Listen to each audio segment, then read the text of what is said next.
membantu individu dalam mengembangkan diri secara optimal sesuai dengan tahap perkembangan dan predisposisi yang dimilikinya, berbagai latar belakang yang ada, serta sesuai dengan tuntutan positif lingkungannya. Merencanakan aktivitas penyelesaian studi, perkembangan karir, dan juga kehidupan peserta didik di masa yang akan datang. Melakukan pengembangan semua potensi dan kekuatan yang dimiliki oleh peserta didik seoptimal mungkin. Mengetahui hambatan dan kesulitan yang dihadapi peserta didik dalam belajar, penyesuaian dengan lingkungan pendidikan dan masyarakat. Melakukan penyesuaian diri dengan lingkungan pendidikan dan masyarakat. Fungsi pemahaman yaitu bimbingan konseling yang akan menghasilkan pemahaman bagi anak tentang diri dan lingkungannya. Fungsi pencegahan, bimbingan konseling dalam upaya mencegah anak agar tidak menemui permasalahan yang dapat mengganggu, menghambat, atau menimbulkan kesulitan dalam proses perkembangannya. Fungsi perbaikan, untuk membantu anak dalam mengatasi berbagai permasalahan yang dihadapi. Fungsi pemeliharaan, untuk menjaga agar perilaku anak yang sudah menjadi baik jangan sampai rusak kembali. Asas-asas bimbingan dan konseling. Asas kerahasiaan. Asas ini berhubungan dengan rahasia klien atau individu bersifat data atau persoalan yang dihadapi. Dalam hal ini, pembimbing akan menjaga rahasia dari data individu terhadap orang lain dan menjamin rasa aman terhadap pandangan buruk dari orang lain. Asas kesukarelaan, asas yang menghendaki individu dalam melakukan layanan bimbingan dan konseling dengan kesukarelaan dalam menjalankan program yang diberikan. Dalam hal ini, konselor akan mengembangkan kesukarelaan tersebut sehingga individu dapat menguatkan pemikirannya dalam persoalan yang sedang dihadapi. Asas keterbukaan, asas ini diharapkan kepada individu untuk bersikap terbuka dan tidak berpura baik dalam data diri maupun persoalan yang akan diberikan layanan, agar program yang diberikan oleh konselor tepat sasaran. Karena untuk demi kelancaran dalam penyelenggaraan program layanan, bimbingan, dan konseling. Asas kegiatan, asas ini menghendaki individu ikut aktif dan berpartisipasi dalam program layanan yang diberikan bimbingan. Jika tidak ikut serta, maka program yang dijalankan tidak berhasil, sebab program tersebut berguna untuk menyelesaikan persoalan individu, bukan konselor. Asas kemandirian, individu akan bersikap mandiri dalam menghadapi persoalan baik dalam diri sendiri maupun lingkungan sekitar. Untuk itu, diharapkan dalam layanan ini tercipta individu yang bersikap mandiri tinggi agar tidak bergantung kepada orang lain yang membuat individu seperti pengecut dan manja.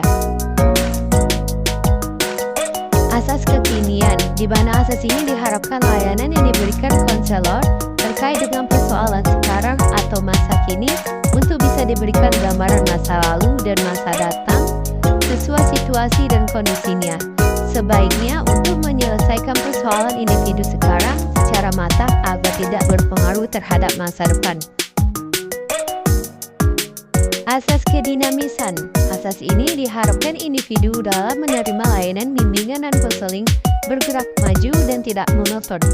Isi yang diharapkan tetap berkembang selama proses layanan berlangsung agar mencapai sifat mandiri dan matang dalam mengambil keputusan dengan tanggung jawab yang tepat. Dalam hal ini, konseling akan memantau perkembangan individu dalam mengatasi persoalan yang dihadapi. Asas keterpaduan, asas ini diharapkan individu dalam menerima layanan bimbingan dan konseling, baik guru atau orang lain, bisa diterima secara terpadu. Dalam hal ini, keterkaitan atau keikutsertaan dari pihak lain dalam proses layanan akan membantu individu lebih bisa mengontrol diri dan siap menghadapi persoalan lain dengan pemikiran yang logis dan efisien. Asas kenormatifan, asas bimbingan dan konseling dalam memberikan layanan diharapkan tidak bertentangan dengan nilai dan norma yang berlaku, yaitu norma hukum agama, adat istiadat, ilmu pengetahuan, dan kebiasaan yang berlaku. Bimbingan dan konseling terjadi bukan hanya hasil, tetapi proses dalam mendapati hasil tersebut. Sesuai dengan peraturan yang berlaku, layanan yang diberikan seharusnya akan membantu individu untuk meningkatkan nilai dan norma agar tidak hilang dan dibantah oleh kalangan. Asas keahlian. Dalam hal ini layanan diberikan oleh tenaga yang benar ahli dalam bidangnya, bukan sembarang orang. Kalian guru harus bisa dibenarkan dalam memberikan layanan sesuai dengan kaidah dan prinsip agar tidak terjadi hal yang melenceng. Ahli akan memberikan layanan sesuai dengan kode etik dan peraturan yang berlaku serta dengan pengalaman dalam melakukan bimbingan. Asas alih tangan.